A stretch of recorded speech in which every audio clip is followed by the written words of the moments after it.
Hey everybody, how's it going? Welcome once again to NoDQ&A video right here on NoDQ.com, as well as the YouTube channel, youtube.com/NoDQCW, and NoDQ&A videos affiliate, ringsidenews.com.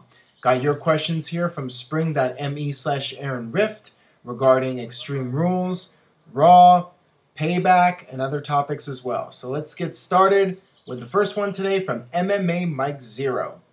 What were your thoughts on the first ever WeLC match? For what it was, I thought it was great and could even say that other than Evolution vs. Shield, it could have been the most entertaining match of Extreme Rules. Jerry Smaller should replace Lawler. Well, I'll agree with you on that. But anyways, regarding the match, I was fine with it. I didn't really have any major problems with the match. I accepted it for what it was. It was a comedy match. You had the miniature table, the miniature ladder. You had the mini announcers, and I agree with you. It was very entertaining. The one issue I had with it was the big wrestlers taking bumps through the tables and the ladders. I felt that that was unnecessary, and I think it took away from the seriousness of guys taking bumps through tables or whatnot later on during the show. So other than that, I was fine with it. I think it was a lot better than it had any right to be, and I think that that's how most people felt about it. So, it was what it was. It was something to warm up the crowd and kick off the show, and, it was fine. Not something that I would show to a friend of mine that I'm trying to get interested in wrestling, though. We'll say that. Next question here from WWE fan Dark Arrow. Hey Aaron, what do you make of Batista reportedly rejecting a match with Daniel Bryan? I'm not really sure what to make of that. There's been a lot of talk about Batista right now, that he's unhappy with WWE. And on one hand, I could see him being frustrated because going in, it looked like Batista was going to win the Royal Rumble, get the title at WrestleMania, and be this huge babyface, and it just wasn't meant to be. And maybe Batista was expecting something different.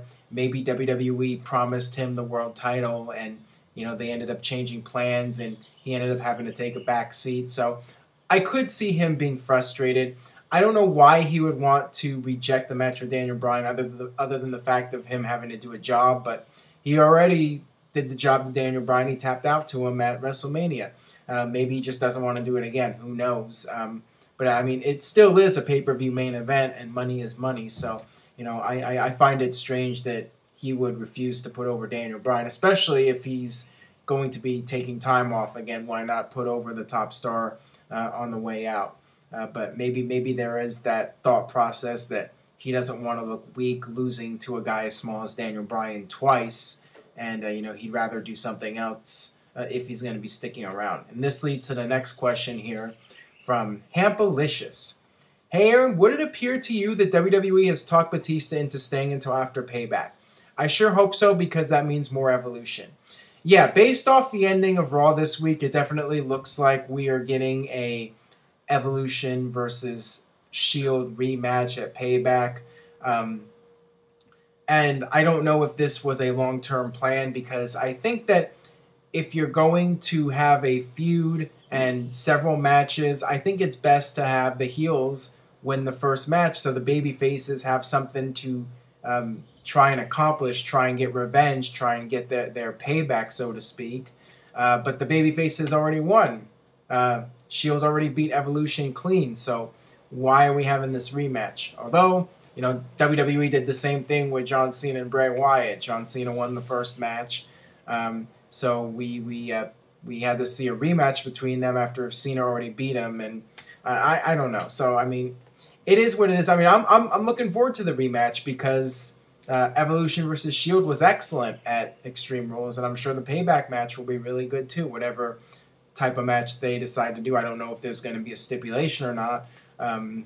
But I would expect something like that will get some kind of stipulation, and it'll be a really great match regardless. So I'm happy we're getting to see more of that, but if it was me, I would have booked Evolution to win the first match and then have Shield try and get their revenge. This one comes from Best in the World 9. Hey Aaron, what's your take on Dean Ambrose losing his US title?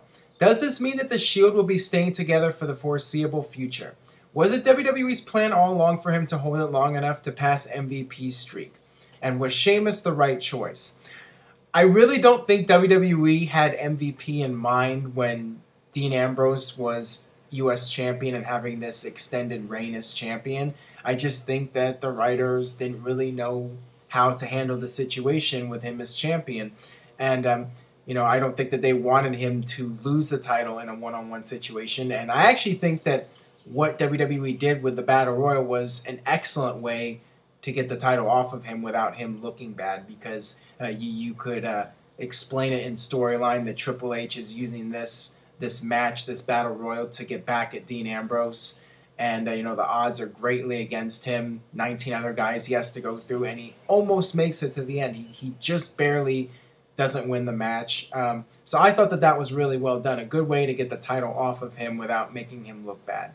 And as far as Sheamus being the right choice, something for him to do at least. It's better than being one of the guys on the panel during the pre-show. So any championship that Sheamus can get is an improvement from being at an announcer's desk. So good for Sheamus, and it does feel like maybe WWE will pull the trigger now with the heel turn. He certainly came off like a heel by beating Dean Ambrose. The crowd was booing him, and they weren't very happy that he won the title. So this would be a good opportunity now to have him go full-fledged heel. All right, this one comes from It Doesn't Matter. Hey Aaron, what do you think of Dolph Ziggler being eliminated by Santino? I don't even know what to say at this point. I think it's a complete joke that Dolph Ziggler had to be eliminated by the Cobra of all things. And once again, when you're doing stuff with a comedy wrestler, it brings you down to a lower level. And Dolph Ziggler taking a bump from the Cobra, not good for his career, and his career has already been in trouble, and that's not going to help matters. And you could tell the crowd was not happy about that. They were booing that heavily, and I do not blame them at all. I don't know what WWE was thinking here, but it's quite clear that they've given up on Dolph Ziggler, and they have no future plans for him in a key position in WWE, and that's just really unfortunate. And don't really know what else to say at this point. Don't see things changing. Don't see him getting another push. It's just he's going to be one of those guys that had his opportunity, and at no fault to his, he lost that opportunity. All right, this one comes from Anthony TD35138. Why did Adam Rose's debut flop? The crowd seemed dead for the segment, which is weird because the gimmick worked in NXT. I've gotten quite a few questions about the Adam Rose debut, and here's my take on it. First of all, getting over in front of 400 or 500 people is one thing. Getting over in front of 15,000 people is another. And in this case, I'm willing to bet that a majority of the people in that audience had no idea who this guy was. He comes out there. He does his whole shtick with the party entourage, and does the dives into them, the whatever it's called, the mosh dive into them. It just came off to me like a very over the top cheesy gimmick, and I don't know if it's going to have any longevity in WWE. It might. It might work for a while. It might catch on. This wasn't exactly the best crowd as well. This Albany crowd was dead for the most of the show. So we'll have to wait and see. Maybe in another city, it'll get over more, and it'll last for a while. But it could just very well end up being like Fandango, and maybe even not catch on as much as Fandango. I mean, if Adam Rose made his debut the night after WrestleMania, the whole crowd would have been singing the song, and they would have been very much into it. But doing this in Albany, New York, with a lot of casual fans, they were probably confused as hell, most of them. So we'll have to wait and see. Maybe it will catch on. I mean, it's too soon to completely rule it out as a flop, I think. All right, this one comes from Pepsi on TNA. Who is likely to join Global Force Wrestling?